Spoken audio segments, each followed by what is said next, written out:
अस्सलाम वालेकुम नाज़रीन, हज़रात, मैं डेली पाकिस्तान के साथ, और आज हमारे साथ मौजूद है किसी भी तारों की मुताज नहीं है, दादा की पोती जी। बिल्कुल अपने मुनफरिद अंदाज के साथ इन्होंने रातों रात जो है सोशल मीडिया में वायरल हो गई और लोगों ने बहुत ज़्यादा तनकीद भी की है, लेकिन बहुत ज़्यादा लोगों ने इनका अंदाज को जो है वो पसंद भी किया है।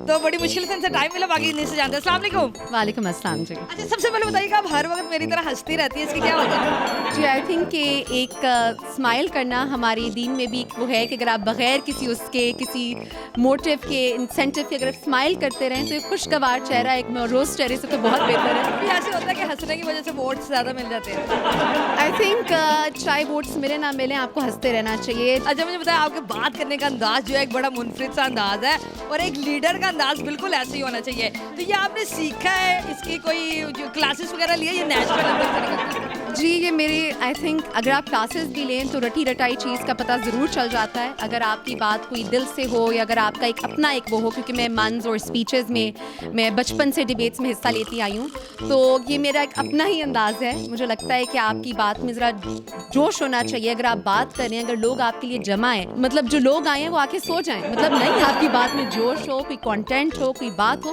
तो नहीं जी, ये सीखा सिखाया बिल्कुल भी नहीं है। जो भी है बिल्कुल नेचुरल है। बिल्कुल ठीक है। अच्छा, आप छोटी सी हैं और बातें जो है आपकी इतनी बड़ी बड़ी होती है, तो लोग जो है ये चीज़ देख के भी हैरान आ जाते हैं। जैसे अभी मैं आपको देख रही थी कि आप इतनी बड़ी बड़ी बातें करिए, तो कभी आपने सोचा नहीं कि जिस एज में आप हैं, मतलब उतनी ही वो सारी चीज़ें जो है चलती रहे? देखिए, अगर आपने वाकई कहीं पहुंचना है तो आपको अपनी सोच से, अपनी एज से आगे सोचना पड़ता है। मैं हमेशा कहती हूँ कि तमाम पार्टीज़ कहती हैं कि नौजवान वोटर्स ये करें, नौजवान ये करें, तो नौजवान फ़कत सिर्फ वोट तो देने के लिए नहीं है ना, तो वो फ़कत उनकी क़यादत की भी ज़रूरत है, उनकी सोच की भी ज़रूरत है, उनके नज़रिए की भी ज़रूरत है। क्या बात ज़बरदस्त। अच्छा, मुझे बताइएगा, माशाल्लाह आपकी कम्युनिकेशन इतनी अच्छी है, बात करने का अंदाज इतना अच्छा है, तो फिर दादा की पोती होने के वास्ते क्यों डाले आपने लोगों को? मैंने दादा की पोती होने के वास्ते नहीं डाले जी। बात सिर्फ इतनी सी है कि सोशल मीडिया में आपको अंदर भी स्पीच में ही बता रही थी, उनका एक एल्गोरिदम होता है, तो इस हिसाब से वो जो चीज़ पिक करना चाहें वो एक लाइन पिक कर लेते हैं। बात मैंने और भी बहुत सारी की थी। मैंने उनको कहा था कि हम एक डेवलपमेंट्स लाना चाहते हैं, लेकिन सोशल मीडिया ने सिर्फ लाइन पकड़ ली दादा की पोती। तो ये बात आप सोशल मीडिया वालों से पूछें, क्योंकि वास्ते मैंने किसी को भी नहीं दिए कि दादा की पोती का वास्ता है कि आप जो है ना आप वोट दे दें। नहीं, दादा की पोती सुनना अच्छा लगता है आपको?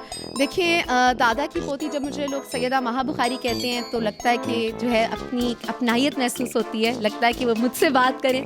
दादा की पोती कहते हैं तो मुझे बुरा बिल्कुल भी नहीं लगता, ये बात बिल्कुल सच है। मैं प्राउड हूँ, मैं अपनी दादा की पोती हूँ। कभी आपके दादा ने सोचा था कि मेरी पोती जो है मुझे इस कदर मशहूर करेगी? अब ये देखें, ये बात मेरे दादा ने ये पता नहीं सोचा होगा कि नहीं कि कितने मशहूर करेंगी उनकी पोती, पर उन्होंने ये ज़रूर सोचा था कि उनकी पोती आएंगी ज़रूर, तो अल्हम्दुलिल्लाह वो आ गई है। क्या बात ज़बरदस्त। हमने ना आपको बात करते हुए देखा है, मतलब आपके सामने लोग होते हैं, तो हम चाहते हैं कि आप जो है वो ज़्यादा सारी ऑडियंस के सामने जो है वो बात करें और अपने अंदाज को पहुँचाएं, तो आप इसलिए इस काम के लिए कितनी विलिंग है? कि मैं ज़्यादातर ऑडियंस को इंशाल्लाह जी, मैं ज़्यादा से ज़्यादा ऑडियंस तक, और अपनी, क्योंकि लोगों को लगता है उन्होंने सिर्फ एक साइड देखी, उनको लगता है नहीं वो आई, उन्होंने एक बात की आप दादा के नाम पे, नहीं जी। मैं एक मंशूर लेकर आई हूँ, एक सोच लेकर आई हूँ, एक एजेंडा लेकर आई हूँ।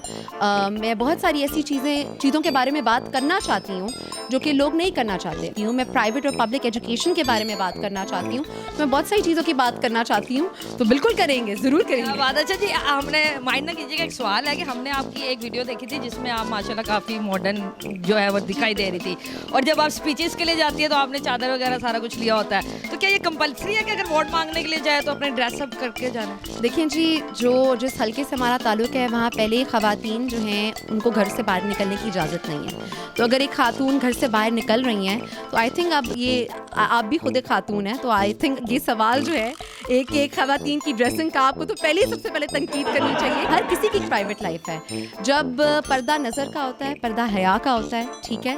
तो अब वाकई टाइम आ गया है कि मुल्क जो है ना वो ड्रेसिंग से, ख़वातीन के लिबास से आगे बढ़ जाए, क्योंकि इस तरह हम तरक्की नहीं करने लगे। एक्चुअली सोशल मीडिया के सार्फिन है, जब वो किसी चीज़ को तनकीद करते हैं तो उस हवाले से हमें सवाल पूछना चाहता है। तो सार्फिन को मेरा ये पैगाम है कि प्लीज़ ख़वातीन के लिबास से आगे बढ़ें, कोई मंशूर की बात करें, कोई एजेंडा की बात करें, कोई ऐसी बात करें जिससे वाकई मुल्क को फ़ायदा हो, क्योंकि मुझे नहीं लगता कि किसी भी खातून के लिबास पर तनकीद करने से मुल्क का कोई भला हो रहा है। क्या बात है। पर बस जाते जाते अगर एक लाइन आप अपने अंदाज में जो है वो सार्फिन को बता दे, वो जो दादा की पोती वाली, तो मजा आ जाए। जी, मेरा अंदाज़ यही है। मैं सॉफ्ट स्पोकन भी हूँ, ऐसी बात नहीं है, लेकिन जोश के साथ। पर अल्लाह आपको सलामत रखे और अल्लाह पाकिस्तान को कायम व दायम रखे, और इंशाल्लाह हमें ये तौफीक दे कि हम अपने मुल्क को उस मकाम पर ले जा सकें जहाँ हम बहुत सारे लोगों का ये ख्वाब भी है और जहाँ हमारे मुल्क को होना भी चाहिए। बिल्कुल, दादा की पोती। जी बढ़िया। दादा की पोती सैयदा महाबुखारी, बड़ी मेहरबानी। चले जी, ये थी दादा की पोती और बड़ी मजेदार किस्म की इनसे बातचीत की। उम्मीद है आपको ये वीडियो पसंद आई होगी। अगली दफा मिलेंगे किसी नई वीडियो के साथ, तब तक अपना ख्याल रखिएगा, दुआ में याद रखिएगा। अल्लाह हाफिज़।